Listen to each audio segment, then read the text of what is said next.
Saudara harus imani saudara disembuhkan oleh Tuhan. Amin. Saudara harus imani itu. Karena janji Tuhan tidak pernah tidak terjadi. Janji Tuhan itu tidak pernah Dia ingkari. Mengapa mukjizat tidak terjadi? Ada dua permasalahannya. Satu, iman kita. Kita nggak percaya sama Tuhan.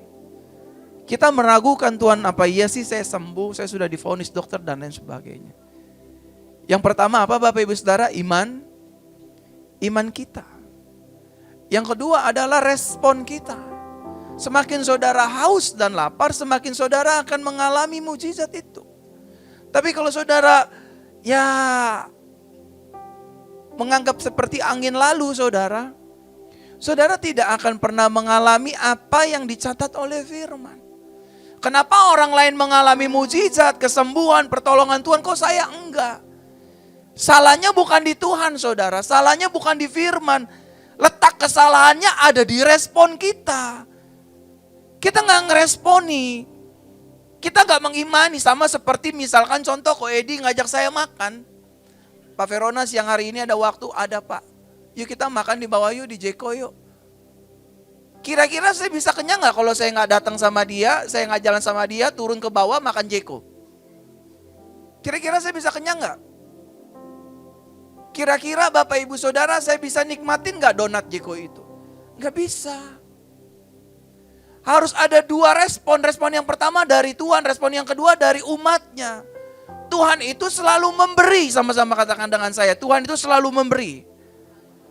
Tuhan itu selalu memberkati. Nah masalahnya kita mau enggak? Kita terima enggak? Tiap minggu loh kita ke gereja. Tiap minggu loh kita beribadah. Tiap hari kita berdoa. Tuhan tolong saya punya hutang, saya punya penyakit dan lain sebagainya. Nah masalahnya kita mau terima enggak?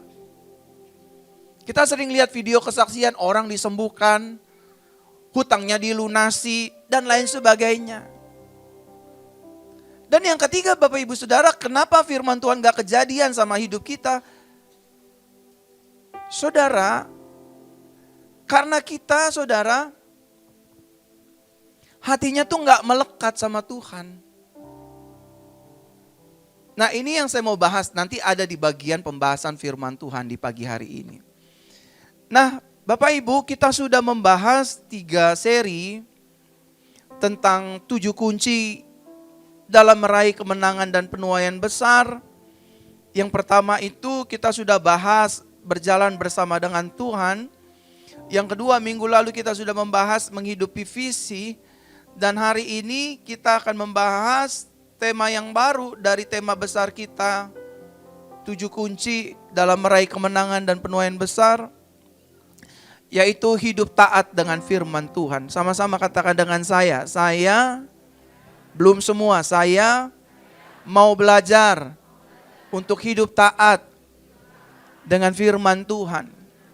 Saudara, saya mau informasikan buat saudara ya, Ketaatan itu saudara bukanlah kekang yang diberikan Tuhan untuk mengekang hidup kita. Saya ulangi sekali lagi. Ketaatan yang diberikan oleh Tuhan itu bukanlah kekang yang mengekang kita, yang mengekang hidup kita. Tapi ketaatan adalah sesuatu yang diberikan Tuhan kepada saudara dan saya untuk melindungi saudara dan saya untuk tidak melakukan hal-hal yang di luar kebenaran firman. Katakan amin. Ketaatan diberikan Tuhan kepada jemaat Tuhan, kepada saudara dan saya, kepada gereja, diperuntukkan agar saudara dan saya tidak melakukan hal-hal yang di luar kebenaran firman Tuhan. Tapi manusia, Bapak Ibu Saudara, menganggapnya itu sebagai kekang, sebagai penghalang. Masa sih makan buah aja gak boleh Tuhan? Masa sih nyobain buahnya sedikit aja gak boleh? Masa sih Tuhan? Itulah yang dilakukan Adam Bapak Ibu. Tuhan itu bukan menghalangi, tapi Tuhan bilang jangan makan ini, kalau makan nanti mati. Makanya Tuhan minta sama Adam belajar taat dong sama firman Tuhan, sama perkataan Tuhan. Jangan makan, jangan raba, jangan sentuh. Tapi kita as human being kadang-kadang seringkali ngelawan saudara. Makanya Tuhan berikan sebuah nilai namanya ketaatan. Agar saudara dan saya ngerti. Nah hari ini ketaatan yang akan kita bahas adalah taat dengan firman Tuhan. Ayo kita lihat Bapak Ibu Saudara. 1 Samuel 15:22 dalam terjemahan bahasa Indonesia modern masa kini. Tetapi Samuel berkata, manakah yang lebih disukai Tuhan? Ketaatan atau korban persembahan? Taat kepada Tuhan lebih baik daripada mempersembahkan korban. Patuh lebih baik daripada lemak domba. Nah saudara terkasih dalam Tuhan, ketaatan adalah penundukan diri secara total kepada kehendak Tuhan. Sama-sama katakan dengan saya, ketaatan adalah penundukan diri secara total kepada kehendak Tuhan. Satu kali firman Tuhan berkata ada seorang tokoh bernama Abram. Abram ini tinggal tenang di Ur Kasdim bersama dengan ayahnya Tera dan seluruh keluarganya. Tiba-tiba datang Tuhan memanggil Abram untuk keluar meninggalkan tanah Ur Kasdim menuju tanah perjanjian. Abraham memberanikan diri untuk taat secara total kepada Tuhan. Padahal pada saat itu Bapak Ibu Saudara, Yahweh, YHWH, Tuhan yang pertama kali memperkenalkan dirinya kepada Abraham. Ini adalah pertemuan yang pertama. Tapi Abraham memberanikan dirinya untuk tunduk dan taat secara total kepada pertemuan pertama itu. Karena pada saat itu Bapak Ibu Saudara, orang Ur Kasdim menyembah banyak Tuhan. Ada dewa-dewa, ada matahari, ada gunung dan lain sebagainya. Tiba-tiba datang satu Tuhan namanya Yod-He-Vav-He, YHWH. Datang memperkenalkan dirinya Abraham. Akulah Tuhanmu. Saudara bayangkan. Tiba-tiba ada satu pribadi yang datang. Ernie, aku Tuhanmu. Kamu pergi ya. Ernie dan Mary pergi ya. Ke satu tempat yang berlimpah susu dan madunya. Abraham memberikan penundukan diri secara total kepada kehendak Tuhan, Bapak Ibu. Dia meninggalkan keluarganya, dia meninggalkan Ur Kasdim untuk menuju tanah perjanjian. Dan satu lagi Bapak Ibu Saudara dicatat dalam sebuah firman Tuhan, ada seorang yang bernama Daud bin Isai. Yang hidupnya kita sudah baca bersama dijahati oleh raja yang bernama Saul bin Kis. Artinya Saul anak Kis. Hidupnya ingin dibunuh, hidupnya dicurangi, hidupnya direkayasa dan lain sebagainya. Satu kali Bapak Ibu Saudara ada kesempatan di gua yang namanya Adulam saudara. Kesempatan Daud untuk membalas sakit hatinya, amarahnya dan lain sebagainya. Tapi Daud memutuskan dirinya untuk belajar taat, untuk mendengar firman Tuhan. Tuhan pernah mengajarkan Daud, jangan pernah sekali-kali menjamah orang yang diurapi Tuhan. Kesempatan itu ada untuk Daud membalaskan dendamnya, sakit hatinya. Saudara bayangkan orang yang sudah menolong yang namanya Saul. Waktu Saul kerasukan setan, Daud bermain musik. Ku sembahkan Tuhan. Tiba-tiba roh jahat yang ada di Saul itu meninggalkan diri Saul. Dan saudara bayangkan, orang yang berbuat baik kepada Saul dibalas dengan kejahatan. Saul ambil tombak, Saul lemparkan Daud dengan tombaknya. Berkali-kali firman Tuhan mencatat, Daud ingin dibunuh oleh Saul. Berkali-kali saudara. Tapi Daud merelakan dirinya untuk tunduk secara total. Untuk taat secara penuh dengan firman Tuhan. Daud waktu mengalami kesempatan untuk membalaskan dendamnya. Daud tidak menjamah orang yang diurapi Tuhan. Dalam arti keseharian hidup kita, kalau kita lagi ditekan dengan orang, rekan bisnis, bos atasan, teman kerja, teman karir, saingan usaha, saudara jangan menginginkan membalas yang jahat dengan yang jahat. Kalau Tuhan bilang jangan balas, artinya gini saudara, lu tenang biar gue yang balas. Bapak Ibu saudara terkasih dalam Tuhan, di balik sebuah ketaatan selalu tersedia yang namanya perkenanan dan berkat Tuhan. Sama-sama katakan dengan saya, di balik sebuah ketaatan tersedia perkenanan dan berkat Tuhan. Ada salah satu tokoh di dalam Bible namanya Ayub. Firman Tuhan yang mempromosikan Ayub. Bayangkan saudara, orang yang taat dengan Tuhan, dia bukan hanya dipromosikan sama dunia ini, tapi Tuhan akan mempromosikan dia juga di hadapan setan. Colek kanan kirinya, udah siap belum dipromosiin di hadapan setan? Bener, itu firman Tuhan tuh saudara. Tuhan bilang sama setan, oi, lu udah lihat belum hambaku yang namanya Ayub? 1, takut akan Tuhan. 2, dia taat. 3, hatinya penuh dengan kebersihan.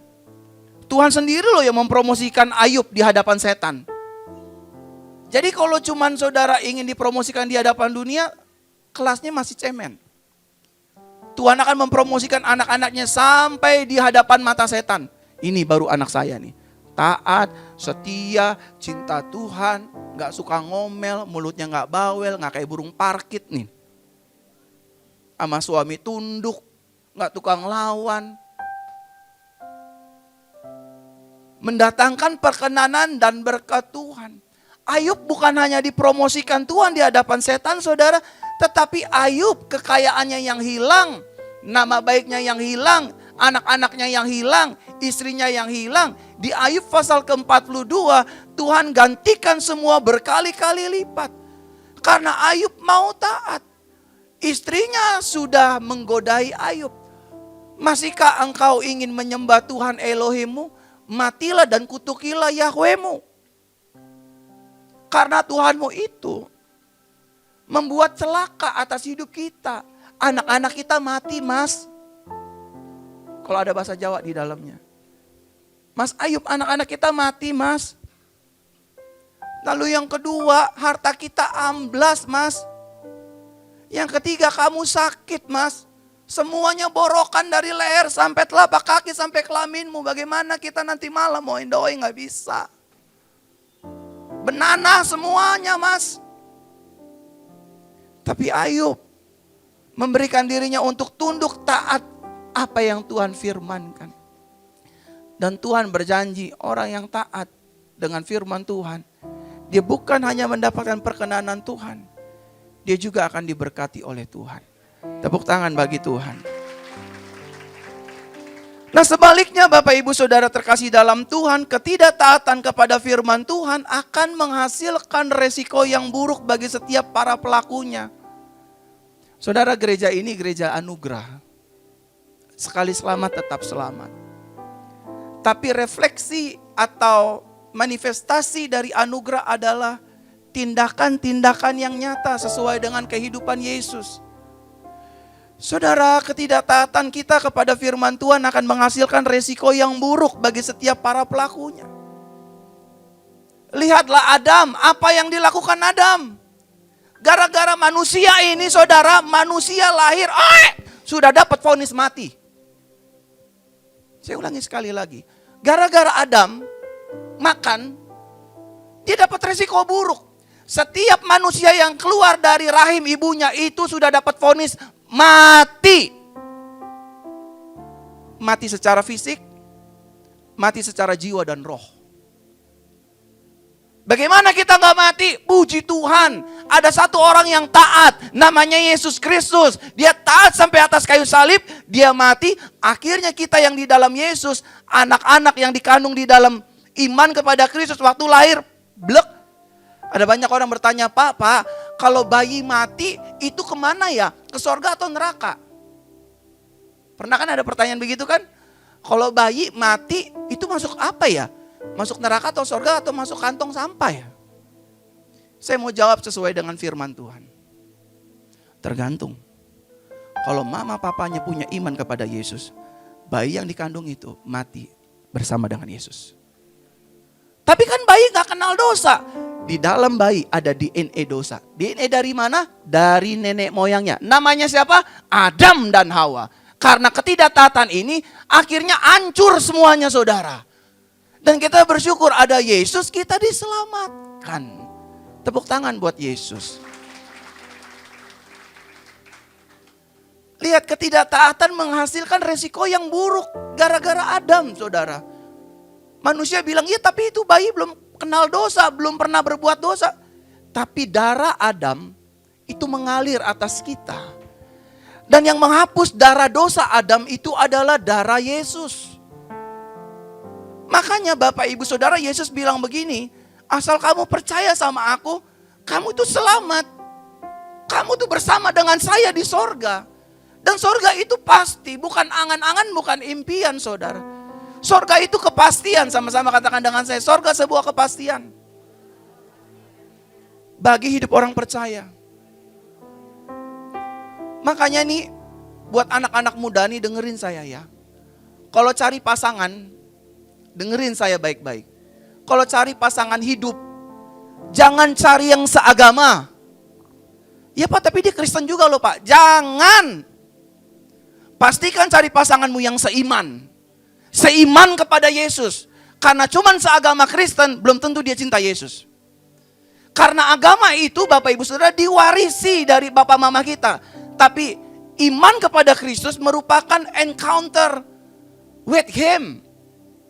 Secara personal.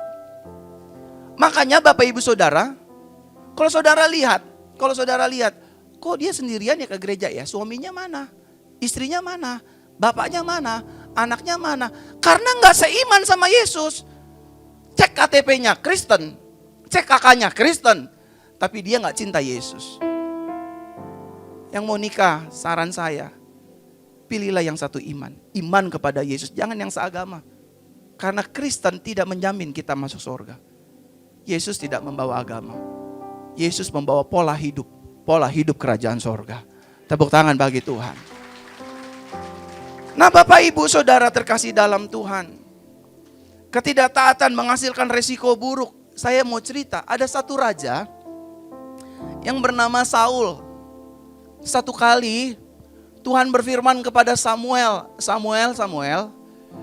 kamu ingat gak dalam perjalanan orang Israel keluar dari tanah perjanjian menuju tanah Kanaan, di tengah jalan ada bangsa yang namanya Amalek. Dia itu menghalangi bangsa pilihanku. Sehingga anak-anak orang Israel itu mati. Oleh karenanya aku menyimpan momentum tragedi itu. Kata firman Tuhan saudara. Tuhan menyimpan dalam hatinya. Bangsa Amalek ini menghalang-halangi satu umat pilihan Tuhan namanya Israel. Saudara tahu ketika Israel sudah memiliki raja yang bernama Saul. Tuhan berfirman kepada Samuel. Samuel, engkau nabiku. Sampaikanlah kepada Raja Saul. Bantai, bunuh semua orang Amalek. Mulai dari rajanya, wanitanya, anak-anaknya, bayi dalam kandungan, seluruh ternak, habisin. Kok Tuhan jahat ya? Nanti di pembahasan yang lain saya akan bahas ya. Itu udah ketetapan Tuhan saudara. Bantai sampai anak-anaknya. Satu ketika saudara, semuanya sudah dilakukan, hanya tinggal dua yang tidak dilakukan oleh Saul. Satu, domba-domba yang terbaik dan harta-harta yang terbaik dikumpulkan Saul. Yang kedua, raja yang bernama Agag tidak dibunuh tetapi diselamatkan. Saudara tahu apa yang terjadi? Sejak saat itu Tuhan menolak Saul menjadi raja Israel. Sejak saat itu kerajaannya dirobek oleh Tuhan. Sejak saat itu bukan hanya Saul yang melakukan ketidaktaatan. Sampai anak-anaknya pun saudara mati mengenaskan. Saudara, kita sudah hidup di dalam anugerah. Tapi biarlah anugerah ini menuntun kita kepada sebuah nilai yang namanya ketaatan. Obedience with His word. Dengan firman-Nya. Dan saudara terkasih dalam Tuhan. Ada satu tokoh lagi di dalam firman Tuhan namanya Musa. Musa ini seorang nabi besar. Seorang yang dipersiapkan Tuhan untuk memimpin jutaan bangsa Israel untuk keluar dari tanah perbudakan Mesir menuju ke tanah perjanjian. Satu kali bangsa Israel itu haus, saudara. Bangsa Israel mengeluh kepada Musa. Musa, apa di sini nggak ada air ya? Sampai kamu membiarkan kami kehausan, kelaparan dan mati di sini. Lalu Tuhan bilang sama Musa, Musa, kamu ngomong sama batu itu. Bilang, hai batu, keluarlah air. Tahu apa yang Musa lakukan? Musa tidak mengomong sama batu itu. Musa tidak bicara dengan batu itu. Yang Musa lakukan, Musa memukul batu itu dengan tongkatnya. Sejak saat itu Tuhan berfirman, karena engkau tidak menghormati kekudusanku sebagai seorang nabi, mulai hari ini kamu gak masuk tanah perjanjian. Lihat saja di gunung Pisga, tapi kamu tidak akan masuk ke sana. Saudara, paradoks. Di sisi lain Tuhan begitu mengasihi. Di sisi lain Tuhan tidak pernah kompromi dengan nilai ketaatan. Penundukan diri diperlukan oleh seorang anak Tuhan. Kita semua harus belajar penundukan diri. Amin, Bapak Ibu Saudara. Saudara, sebagai orang percaya kita harus mengetahui dan mengerti bahwa firman Tuhan adalah perkataan dan pribadi Tuhan itu sendiri. Yang setuju katakan amin.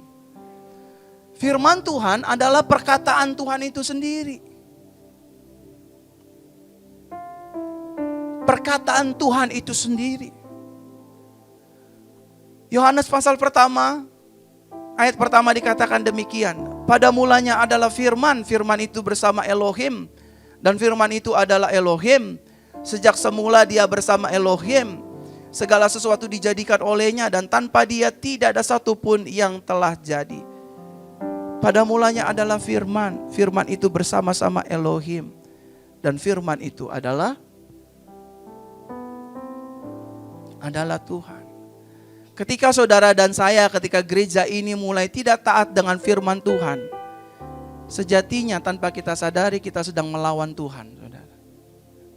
Sejatinya. Waktu saudara nggak baca firman Tuhan, waktu firman Tuhan diabaikan di rumah gitu aja sampai berdebu, sampai dekil, sampai sarang gonggoan gitu ya. Saudara lagi tidak mau mengenal Tuhan. Tahukah saudara, ini sumber kehidupan kita. Kita bersyukur loh saudara, kita nih tidak dipaksa-paksa. Tapi dengan kesadaran penuh kita harus belajar. Kalau saudara mau mengenal Tuhan, bacalah firman-Nya. Firman Tuhan itu mengubah hidup kita. Amin Bapak Ibu Saudara. Saudara, waktu saudara tidak taat dengan firman Tuhan, sejatinya kita sedang melawan Tuhan. Kita tidak ingin bersama-sama dengan Tuhan. Makanya gak heran banyak orang Kristen itu tadi saya bilang kalah dalam menjalani kehidupan ini. Nah saudara, pertanyaannya bagaimana caranya agar kita dapat taat melakukan firman Tuhan. Nah ini yang tadi saya bahas. Kenapa saya bilang saudara tolong taruh HP-mu. Dengerin ini firman baik-baik. Sebelum peristiwa menegur hidupmu. Dengar ini baik-baik. Gimana caranya agar kita dapat taat melakukan firman Tuhan? Dengan cara membuka, memberi ruang besar di dalam hati kita. Sama-sama katakan dengan saya harus membuka ruang bebas bagi firman di dalam hati saya. Ini saya ditegur Tuhan nih, saudara. Orang jemaat yang brengsek, kenapa saya yang ditegur Tuhan? Ya kamu pemimpinnya. Kamu harus ajarin jemaat. Kenapa mereka kalah? Kenapa mereka hidupnya susah? Kenapa mereka miskin? Kenapa mereka terus bergumul? Kenapa sakitnya gak sembuh-sembuh? Karena di hati umatku gak ada ruang buat firman. Yang ada di hati umatku adalah ketakutan, kekhawatiran, kecemasan, masalah, pergumulan. Besok saya nikah, duitnya dari mana? Coba kalau ya hati kita diisi sama firman, tenang. Orang pernikahan itu idenya Tuhan, ngapain kita harus takut? Kenapa saya gak sembuh-sembuh Pak? Saya udah berpikir dokter Pak, saya gak sembuh-sembuh Pak. Karena ininya bukan firman, hatinya. Hatinya selalu diisi kecemasan. Kenapa rumah tangga kita gak pulih-pulih? Karena hati kita penuh dengan hal-hal negatif. Coba kalau ini firman semua hatinya saudara, aduh. Kasih ruang di hati kita yang bebas untuk firman. Maaf ya, seringkali firman gak dapat tempat di hati orang percaya. Bahkan seringkali firman gak dapat tempat di hati para pelayan Tuhan. Makanya kenapa dia WL masih berzina. Makanya kenapa dia pendeta masih suka ke panti pijat. Karena firman gak ada ruang di hatinya. Yang ada di hatinya tuh kedagingan. Saya mau kaya, saya mau sukses, saya mau punya mobil mewah. Bukannya gak boleh-boleh. Tapi buat apa kita kaya kalau kita diperbudak dalam dosa? Kasih ruang yang bebas buat firman di hati kita. Kenapa suami sering selingkuh? Karena gak ada firman di hatinya. Coba kalau ada firman di hatinya. Hai suami-suami, kasihlah istrimu dan jangan berlaku kasar. Gampang kok. Kenapa suami kita kasar? Kenapa suami kita gak peduli? Karena gak kasih ruang. Pak, tapi dia baca firman loh Pak tiap hari Pak. Bu, Pak, baca sama kasih ruang untuk firman memimpin itu beda. Sama seperti saudara nih, dengar firman tapi gak kasih ruang untuk firman bergerak. Ya bodoh. Benar gak Bapak Ibu? Benar gak sih? Kasih ruang yang bebas. Kalau bisnis saudara mau berhasil, kasih ruang yang bebas di hati saudara dengan firman. Waktu masalah datang, kita bisa bilang, oh enggak, Tuhan beserta hidupku. Firman berkata, aku berjalan di depanmu, mengalahkan musuh-musuhmu. Aku yang mengalahkan setiap pergumulanmu. Itu firman yang akan jawab masalah kita loh. Waktu kita sakit, datang intimidasi setan. Gak sembuhkan lo, udah berobat gak sembuhkan lo.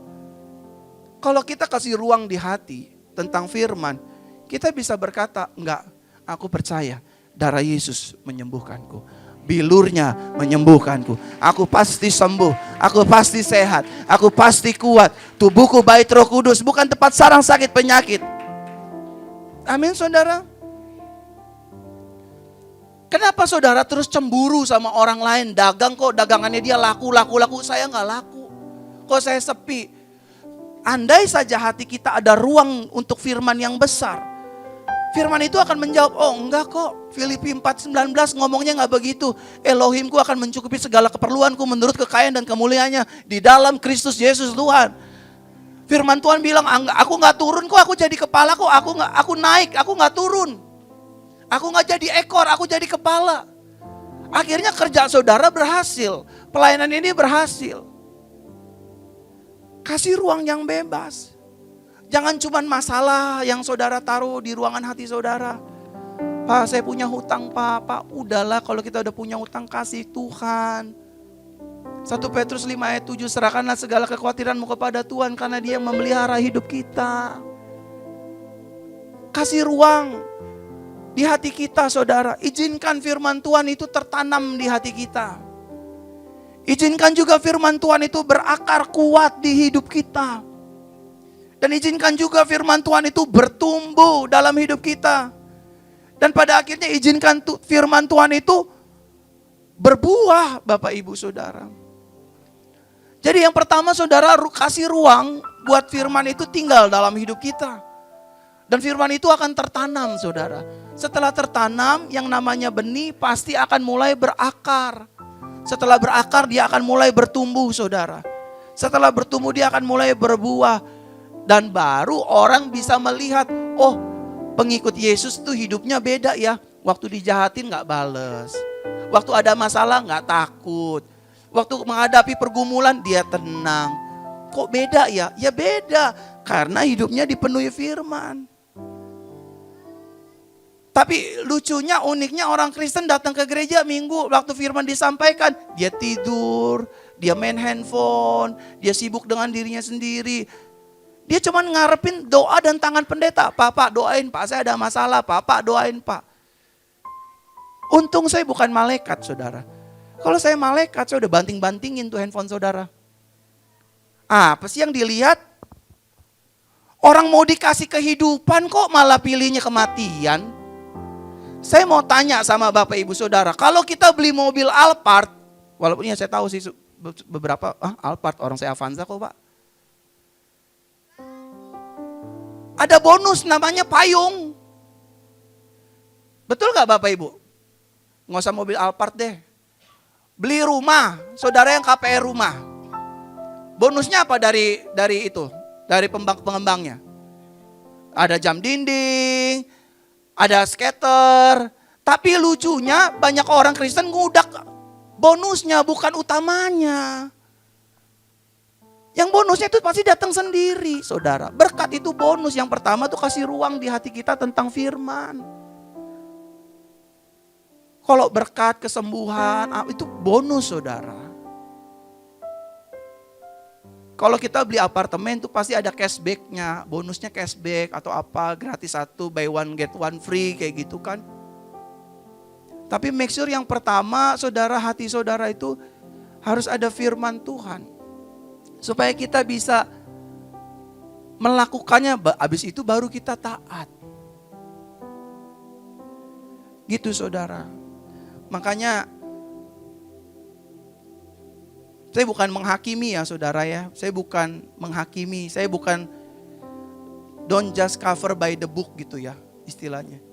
Saya bisa lihat tuh orang-orang yang, oh ini cepat terima mujizat. Oh ini orang-orang bisa nih dipulihkan. Dari cara saudara meresponi firman Tuhan disampaikan. Sekali lagi ada yang tidur, ada yang main handphone, asik sendiri, ada yang ngupil, ada yang bengong, asik sendiri gitu. Saya nih saudara nih di mimbar Tuhan yang kudus nih, siapapun yang mau khotbah, mau Pastor Michelle, mau Pastor William yang istilahnya pengkhotbah-pengkhotbah baru gitu ya. Saya dengerin, saudara. Kenapa saya dengerin? Saya takut jangan-jangan ada Tuhan yang lagi ingin ngomong sama saya di situ. Saya takut. Jangankan pendeta kota yang terkenal, saudara. Pendeta dari kampung, pendeta Cahyono pun saya dengerin. Saya catat, saya buka handphone saya catat semua apa ya Tuhan. Karena saya tahu hari Senin, hari Selasa, hari Rabu, hari Kamis saya nggak tahu itu apa yang akan terjadi. Tapi apa yang saya catat itu bisa menjawab masalah saya di hari Senin, Selasa, Rabu, Kamis, Jumat, Sabtu, Minggu. Saudara datang gitu kan. Nengok dulu, lihat-lihat dulu. Kalau orang kan mau tidur di gereja kan sopan ya. Lihat dulu kanan, kiri. Kayak habis singa makan gitu kan. Matanya kriep-kriep.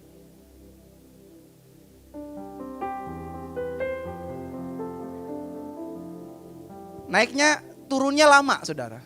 Lihat dulu kanan kiri kan, mata udah sayu tuh.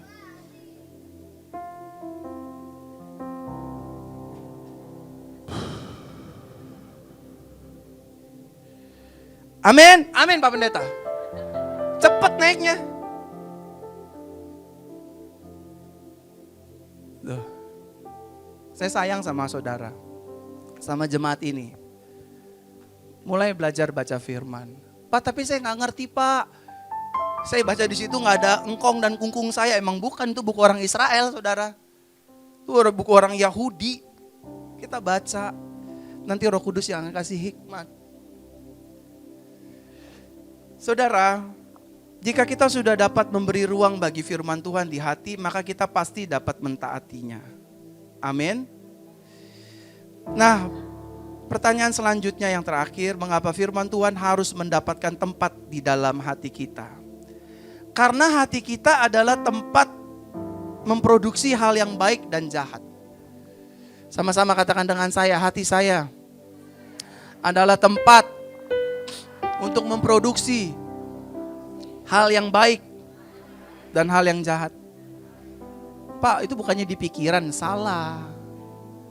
Menurut firman Tuhan bukan dari pikiran asalnya. Segala yang jahat timbulnya dari hati. Mari kita lihat sama-sama yuk. Markus pasal 7 ayat 21-22. Sebab, apa Bapak Ibu? Sebab dari pikiran, dari mana Bapak Ibu? Bukan dari pikiran. Sebab dari dalam hati orang timbul sebagian. Bukan.